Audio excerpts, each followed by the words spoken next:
இந்த பாறையில் வந்து பார்த்தீங்கன்னா கிட்டத்தட்ட 3500 வருஷங்களுக்கு முன்னாடி வாழ்ந்த மனிதர்கள் பழனியில் வந்து போகர் வந்து அந்த நவபாசன சிலை செஞ்சுட்டு இருக்க அந்த காலகட்டத்தில் வந்து பார்த்தீங்கன்னா இங்கே மனிதர்கள் வந்து வாழ்ந்துட்டு இருந்த காலகட்டம் கிட்டத்தட்ட நான் உங்களுக்கு புரிகிற மாதிரி நான் உங்களுக்கு வந்து சொல்கிறேன்.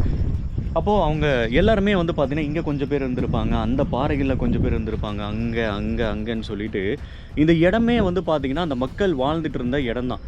ஸோ அப்போ அவங்களுக்கு வாழும் பொழுது அவங்க உடுத்தியிருந்த உடை, அவங்களோட நாலேஜ் இதெல்லாமே வந்து அவங்க எப்படி வெளிப்படுத்துனாங்கன்னு வந்து பார்த்திங்கன்னா இந்த மாதிரியான பாறைகளில் அவங்க எப்படி பார்க்குறாங்க, அவங்களுக்கு எது வந்து அவங்க லைஃப்பில் நடந்த ரொம்ப இம்பார்ட்டண்டான மூமெண்ட் அப்படின்னு சொல்லிட்டு இருக்குல்ல, அது எல்லாமே வந்து பார்த்திங்கன்னா ஓவியங்களாக வந்து வரைஞ்சி வச்சுருப்பாங்க.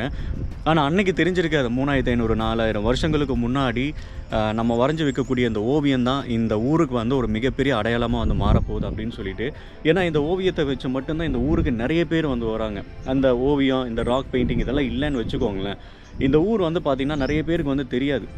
ஏன் அப்படின்னா நீங்கள் விழுப்புரத்தில் வந்து இறங்கிட்டு இந்த கீழ்வலை அப்படின்னு ஒரு ஏரியா நீங்கள் சொன்னீங்க அப்படின்னா யாருக்குமே தெரியாது. பஸ் கண்டக்டருக்கே வந்து பார்த்திங்கன்னா கீழ்வலையா அப்படி ஒரு ஊர் இருக்கா அப்படின்னு சொல்லிட்டு கேட்பாங்க. அதுக்கப்புறம் இன்னொரு பேர் இருக்கா, அது நான் கீழே கொடுக்குறேங்க, அதை நான் மறந்துட்டேன், அந்த பேரை சொல்லிவிட்டு அதுக்கப்புறம் இந்த கீழ்வலை அப்படின்னு சொன்னால் தான் இங்கே இருக்கிறவங்களுக்கே நிறைய பேருக்கு வந்து தெரியுது. அந்த அளவுக்கு வந்து பார்த்திங்கன்னா ரொம்பவே ஒரு சின்ன குக்கிராமம்னு வச்சுக்கோங்களேன், கிராமம் கூட கிடையாது. புரிகிற மாதிரி சொல்லணுன்னா செஞ்சிக்கோட்டையில் இருந்து ரொம்ப தூரத்தில் ஒரு செஞ்சிக்கோட்டை மாதிரியான ஏரியாவில் இருந்தால் எப்படி இருக்கும், அந்த மாதிரி தான் கிட்டத்தட்ட இது வந்து இருக்குது.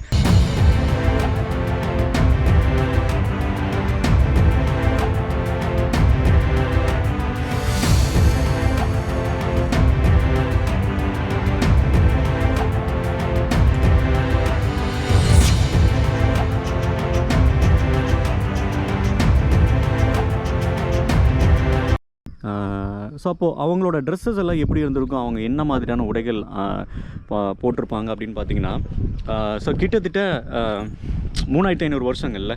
ஸோ அப்போ வந்து பார்த்திங்கன்னா ராஜாக்கள் மட்டும்தான் வந்து மேலே வந்து ஒரு துண்டை வந்து போட்டிருப்பாங்க. அதுக்கப்புறம் கீழே வந்து பார்த்திங்கன்னா அந்த இடுப்பு கீழே வந்து மறைக்கிற மாதிரியான ட்ரெஸ் வந்து போட்டிருப்பாங்க. அதுக்கப்புறம் அந்த அவங்களுக்கு கீழே இருக்கக்கூடிய அந்த பணியாளர்கள், ஊர் மக்களில் வந்து பார்த்திங்கன்னா கொஞ்சம் காசு வச்சுருக்கிறவங்க, இவங்கெல்லாம் பார்த்திங்கன்னா அந்த கீழே இடுப்பு கீழே மட்டும் ட்ரெஸ் வந்து போட்டிருப்பாங்க. அது ஒரு துண்டு மாதிரி தான் கட்டியிருப்பாங்க. ஏன்னா அவ்வளோதான் அந்த காலகட்டத்தில் வந்து அவ்வளோதான் ட்ரெஸ்ஸே வந்து இருந்திருக்கு. பட் பெண்களாகட்டும் ஆண்களாகட்டும் எல்லாருமே வந்து பார்த்திங்கன்னா கோல்டு வந்து போட்டிருப்பாங்க. எல்லாருமே வந்து பார்த்திங்கன்னா மூக்குத்தி குத்துறது, காது குத்துறது அப்படின்னு சொல்லிட்டு 2 பேருமே. ஆனால் அந்த காலகட்டத்தில் இந்த இடங்களில் வந்து பார்த்திங்கன்னா அந்த மாதிரி எதுவுமே இல்லாமல் அப்படியே ராவாக பிறக்கிறப்ப எப்படி இருந்தாங்களோ அந்த மாதிரி வெறும் ட்ரெஸ் மட்டும் போட்டுட்டு இந்த மாதிரியான பாறைகளில் உட்காந்துட்டு இருந்திருப்பாங்க. பார்க்குறதுக்கே ஒரு பழைய அந்த நினைவுகள், எப்படி அந்த மனுஷங்க வந்து வாழ்ந்துட்டு இருந்திருப்பாங்க, எப்படி அந்த மனுஷங்க வந்து இருந்திருப்பாங்க, சாப்பிட்றதுக்கு என்ன பண்ணியிருப்பாங்க, வெயில் காலத்தில் என்ன பண்ணியிருப்பாங்க, மழை காலத்தில் என்ன பண்ணியிருப்பாங்க அப்படின்னு சொல்லிட்டு யோசிக்க வைக்குது. பட் இருந்தாலும் அதையெல்லாம் சமாளிச்சுக்கிட்டு அவங்க வந்து வாழ்ந்துருக்காங்க, அவங்க போயிட்டாங்க. பட் அவங்களுக்கு தெரியாது. இருங்க நான் பேக் எடுத்துறேன், பேக் எடுத்துகிட்டு அப்படியே உள்ளே போவோம். ஏன் அப்படின்னா இந்த மாதிரியான இடங்களில் எவன் வருவான் எவன் போவானே தெரியாது, இஷ்டத்துக்கு பேக்கை போட்டுருவாங்க. என்னடா வந்த சோதனை என்னங்க, இங்கே இவ்வளோ தூரம் வந்தாச்சு, அந்த ஓவியத்தை காணமே. அந்த ஓவியத்தில் என்ன இருக்கும் அப்படின்னா ஒரு 6 பேர், முதல்ல 2 பெயிண்டிங்ஸ் வந்துருக்குமா. ஒரு செட் ஆஃப் பெயிண்ட் வந்து பார்த்திங்கன்னா 2 பேர் ஒரு குதிரையை பிடிச்சிட்டு இருக்கிற மாதிரி, இன்னொரு பெயிண்டிங் வந்து பார்த்திங்கன்னா 6 பேர் வந்து இருப்பாங்களாம். ஸோ அந்த 2 பேர் இருக்கக்கூடிய அந்த பெயிண்டிங்கில் என்ன இருக்கும் அப்படின்னா, ஒருத்தர் மேலே இருப்பாராம், இன்னொருத்தர் வந்து கீழே மேலே அப்படின்னா குதிரை இருக்கும், அந்த குதிரைக்கு மேலே உட்காந்துட்டு வந்து இருப்பாராம். இன்னொருத்தர் வந்து பார்த்திங்கன்னா கீழே வந்து கை கட்டி நிற்கிற மாதிரி, அந்த மாதிரியான ஓவியம் தான் இங்கே வந்து இருக்குது. ஸோ இதெல்லாம் பார்த்திங்கன்னா அப்போது அவங்களுக்கு டைம் பாஸே வந்து இதுதான். இது கீழே இருக்குமான்னு தெரியல, ஆனால் இது கீழெல்லாம் போக முடியாது. போய் மாட்டிக்கிட்டேன் அப்படின்னா காப்பாற்றுறது கூட ஆள் இருக்காது. பாம்பு இருந்ததுன்னா போட்டு விட்டுரும் நம்மளையே. இந்த இடங்களில் வந்து பார்த்திங்கன்னா நிறைய பேர் அந்த பெயிண்ட் மாதிரியே நிறைய பேர் வந்து அவங்களோட பேர் வந்து எழுதியிருக்காங்க. இது வந்து நம்ம ஊரில் தான் இந்த மாதிரி முட்டாள்தனமாக பண்ணிகிட்டு இருக்காங்களா அப்படின்னு சொல்லிட்டு எனக்கு நிறைய வீடியோஸ் பார்க்கும்போது ஒரு கேள்வியாக வந்துருக்கும். என்னடா இப்படி ஹிஸ்டாரிக்கலாக இருக்கக்கூடிய நிறைய இடத்துல ஏன்டா இப்படி பண்ணுறீங்க, அழிச்சாட்டையம் பண்ணுறீங்க, உங்கள் பேரெல்லாம் எழுதி வச்சுட்டு எவன்டா பார்க்க போகிறான். இப்போ பாண்டியராஜன் எழுதுகிறான், இல்லை சரவணகுமார்னு எழுதுகிறான். இப்போ இந்த சரவணகுமார் அப்படின்னு சொல்லிட்டு எவனா ஒருத்தர் வந்து பார்க்குறான்னா எவனுக்கு என்ன தெரிய போகுது.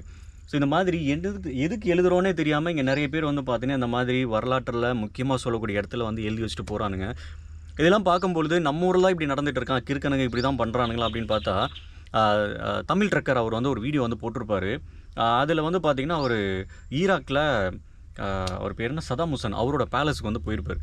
அப்போ போகும்பொழுது வந்து பார்த்திங்கன்னா முழுசாக அந்த பில்டிங் ஃபுல்லாகவே வந்து பார்த்திங்கன்னா இந்த மாதிரி பெயிண்டில் வந்து அவங்களோட பேர்கள் வந்து எழுதியிருப்பாங்க.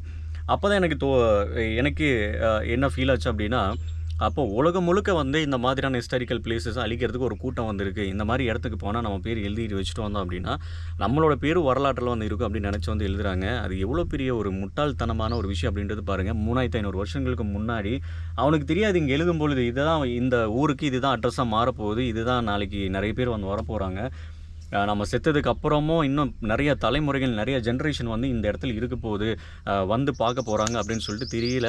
அப்படிப்பட்ட ஒரு வரலாற்று இடத்துல எதுக்கு தான் இந்த மாதிரி கேவலமான விஷயங்கள் பண்ணுறாங்கன்னு தெரியல.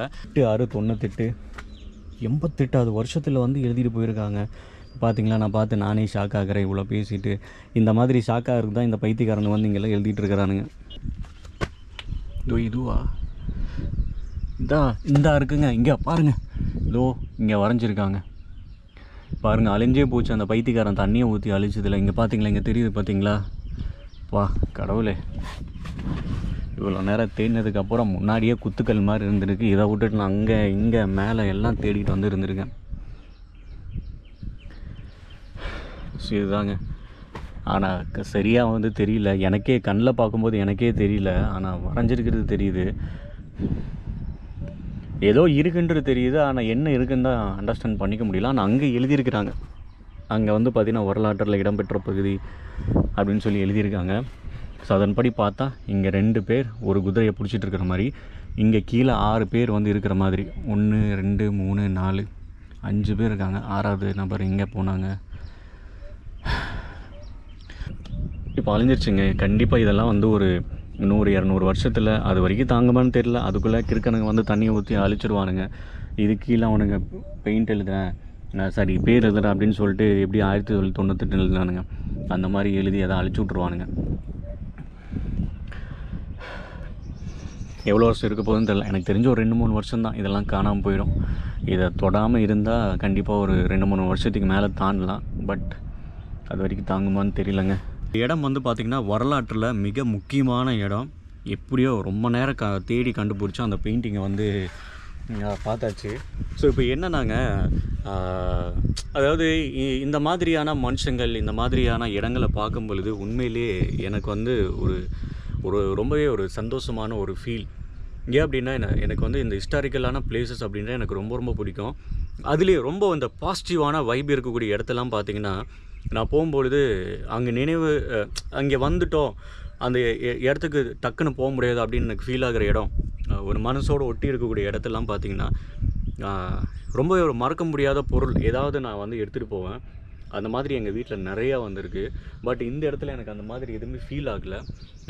ஏன் அப்படின்னா எதுவுமே பர்சனலாக எனக்கு எதுவுமே டச் ஆகலை. அப்படி எனக்கு வந்து 2 இடங்கள் வந்துருக்குங்க வரலாற்றில் ரொம்ப முக்கியமான இடம் அப்படின்னு பார்த்தீங்கன்னா, எனக்கு எவ்வளோ தான் டென்ஷனாக இருந்தாலும் சரி அந்த இடத்துக்கு போனோம் அப்படின்னா எனக்கு நிம்மதியாக இருக்கும். அது எந்த இடம்னு பார்த்தீங்கன்னா மதுரையில் இருக்கக்கூடிய அந்த திருமலை நாயக்கர் மஹால். அதே மாதிரி இன்னொரு இடம் வந்து பார்த்திங்கன்னா கர்நாடகாவில் ஹம்பி அப்படின்ற ஒரு இடம் வந்திருக்கு. கிட்டத்தட்ட இதே மாதிரி தான் வந்திருக்கும். இந்த இடம் எப்படி இருக்கோ அதே மாதிரி தான் அங்கே இருக்கும். ஆனால் விஜயநகர பேரரசுங்க, எப்படி இந்த சோழர்கள் அதுக்கப்புறம் இந்த பாண்டியர்களுக்கு அப்புறம் கடைசியாக வந்து ஆங்கிலேயர்களுக்கு வர்றதுக்கு முன்னாடி விஜயநகர பேரரசு பயங்கர வைபாக பெருசாக இருந்தாங்கல்ல, அவங்க இருந்த இடம். அந்த இடம் பார்த்திங்கன்னா ஃபாரினர்ஸ் அதிகமாக வந்து வருவாங்க. தமிழ்காரங்களுக்கு அதிகமாக வந்து தெரியாது. பட்டு தெலுங்கு பேசுகிறவங்க, கன்னடம் பேசுகிறவங்க, அதுக்கப்புறம் ஃபாரினர்ஸ் நிறைய பேர் வந்து பார்த்திங்கன்னா அங்கே வந்து வருவாங்க. அந்த இடம் வந்து பார்த்திங்கன்னா அந்த ஊரே வந்து ஹிஸ்டாரிக்கல் பிளேஸஸ் தான். அந்த ஊர் எங்கே பார்த்தாலுமே நீங்கள் சுற்றி பார்க்கலாம். அந்தளவுக்கு வந்து ராமாயணமே நடந்த இடம், ஹனுமன் பிறந்த இடம், கிஷ்கிந்தான்னு சொல்லுவாங்களா, அந்த இடம் தாங்க அது விஜயநகர பேரரசு இருக்கக்கூடிய ஹம்பின்னு சொல்லக்கூடிய இடம். ஓகே, இந்த வீடியோ இதோட வந்து முடிச்சுக்கிறேங்க. இந்த வீடியோ உங்களுக்கு பிடிச்சிருக்குன்னு நான் வந்து நினைக்கிறேன். பிடிச்சிருந்தா மறக்காமல் நம்ம சேனலை சப்ஸ்கிரைப் பண்ணிவிடுங்க, லைக் பண்ணிவிடுங்க. இந்த வீடியோ பற்றின தாட்டை நீங்கள் கீழே கமெண்ட் பண்ணுங்கள். நன்றிங்க, பைங்க.